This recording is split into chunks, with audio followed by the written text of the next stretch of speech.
Hello, in this video we're going to look at some sample test questions for the Cobb-Douglas utility function.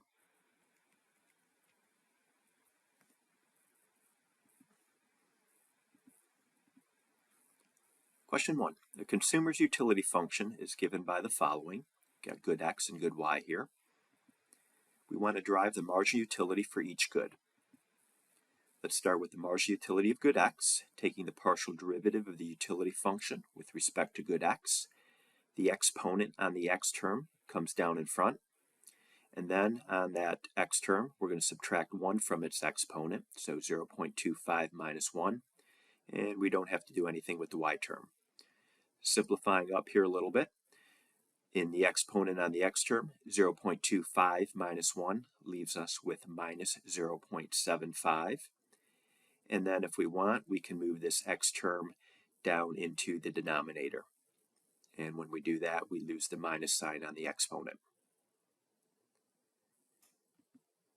The marginal utility of good y, taking the partial derivative of the utility function with respect to good y. This time we take the exponent on the y term, put that down in front, and then subtract 1 from that exponent on the y term. Simplifying things up here a little bit.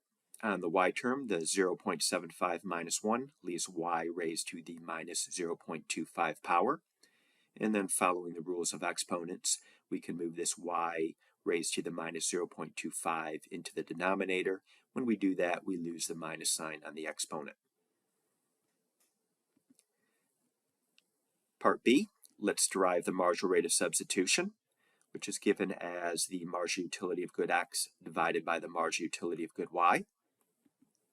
So the marginal utility of good x here is in the numerator. So I'm just taking the result up here. And we're going to divide that by the marginal utility of good y. And now simplifying here a little bit, the x to the minus 0.75, I'll move that into the denominator. The y raised to the minus 0.25, I'm going to raise that to the numerator. We can add the exponents on the y term, which will just sum the 1. We can add the exponents on the x term, which again will sum the 1. And 0.25 divided by 0.75 is just 1/3. That's why we have the 3 in the denominator. So that is the marginal rate of substitution. Question 2, a slightly different utility function. But this time we want to derive the consumer's indifference curve when utility equals 20. We're going to set u equal to 20, and now we're going to solve for y. So dividing through by the square root of x. And now I'm going to square both sides. I have here y raised to the 0.5, so I'm going to square everything. So when I do that, y to the 0.5 squared is just y. 20 squared is 400, and x to the 0.5 squared is just x. Just multiplying here the 0.5 times 2 and the 0.5 times 2, which is just 1. Question 3, consumer's utility function is given by the following.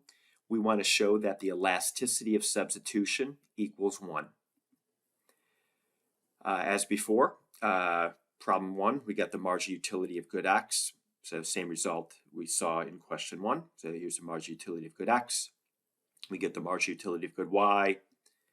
Forming the marginal rate of substitution, we get y divided by 3x. Again, we saw this result in question 1. So the marginal rate of substitution. And what I want to do now is I just want to solve for the ratio of good y to good x. So just solving for y divided by x, moving that 3 to the other side, we get y divided by x equals 3 times the marginal rate of substitution. Next thing I want to do is take the natural log of both sides. So taking the natural log of both sides, I'll explain why I do this in a moment. And on the right-hand side, we can simplify that by following the rules of natural logs here to get this result. All right, let's talk about the elasticity of substitution. That's, after all, what this problem was about. So the elasticity of substitution can be thought of as the percentage change in the ratio of good y to good x divided by the percentage change in the marginal rate of substitution. This is equivalent to taking the derivative of the natural log of y divided by x with respect to the natural log of the marginal rate of substitution. So that's why I put our results here in natural logs. So now all we have to do is take this derivative. So taking this derivative of this expression right here, we just get back 1. So there's just a 1 right in front here on the natural log of the marginal rate of substitution, and that is what we wanted to show. In terms of an interpretation, an elasticity of substitution of 1 means that a 1% increase in the marginal rate of substitution leads to a 1% increase in the ratio of the goods here, good y to good x. Moving on. Consumer's utility function is given by the following. We want to figure out what fraction of the consumer's income is spent on each good. For a Cobb-Douglas utility function in which the exponents sum to 1, the exponents represent the share of income spent on each good. The consumer therefore spends 2/3 of her income on good x and 1/3 of her income on good y. So the 2/3 here represents the share of income spent on good x. The 1/3 here represents the share of income spent on good y. Note, if the exponents do not sum to 1, you can always normalize them to sum for 1 for ease in interpretation or solving any utility maximization problem for that matter. So this works for Cobb-Douglas utility functions.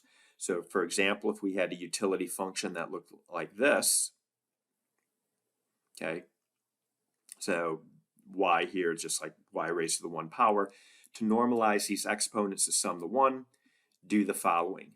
Take the 2 on the exponent here on the x term and then divide it by the sum of the exponents.